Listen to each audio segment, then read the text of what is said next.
The story begins on a gloomy afternoon in Beverly Hills, where Carol Burnett, the legendary American television comedian, sits silently in front of the window, her old but sharp eyes watching the wind blowing yellow leaves down the path. She is famous for being humorous, friendly, and always full of positive energy. However, there is a hidden corner that almost no one has ever seen, a deep resentment towards the only man in her life. Family, friends, and colleagues have all heard about this, but no one dares to mention his name in front of her. Because every time the story touches a sensitive boundary, Carol's eyes become cold, and no one wants to destroy that atmosphere. Carol Burnett has experienced a turbulent life, a poor childhood, years of tireless struggle to enter Hollywood, then becoming a comedy icon with the program, The Carol Burnett Show. She met countless people, good and bad, but only one man left her with a resentment that lasted for decades. That man was Lawrence Grant, a powerful television producer who played a key role in Carol's early career. No one knows exactly what happened between them, because neither of them ever spoke officially. But the fragmented stories and rumors that have lingered for decades have created a dark secret that the entertainment world has always been curious about. According to a close friend of Carol's, the relationship between her and Lawrence began in the early 1960s. At that time, Carol was a young, enthusiastic, and ambitious actress. Lawrence, much older, saw her brilliant talent and promised to take her to the top of Hollywood. At their first meeting, Carol described him as sharp, experienced, but dangerous. Even before anything happened, she felt an instinct to keep her distance.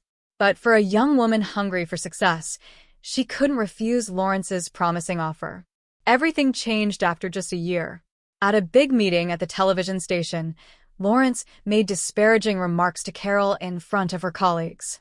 He said she was not suited for national television, that women are only good for supporting roles, and criticized her comedy style as too loud and not subtle enough.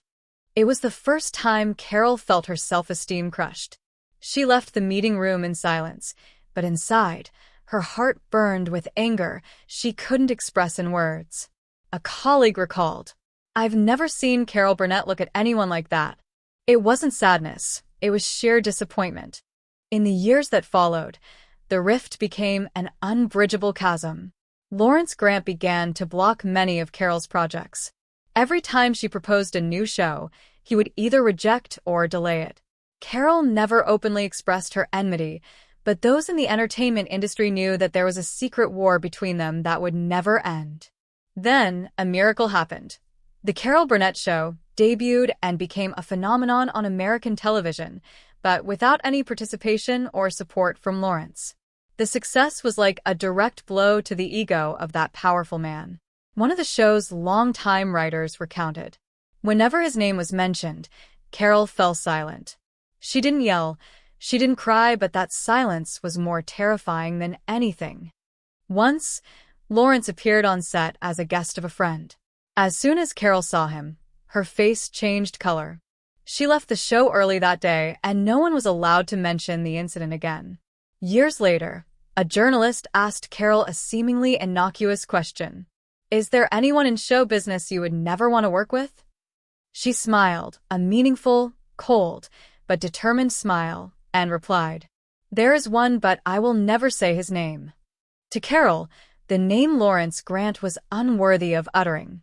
What made her hate him more than anyone else was not the past insults, not the times he sabotaged her career, but the fact that he made her doubt herself.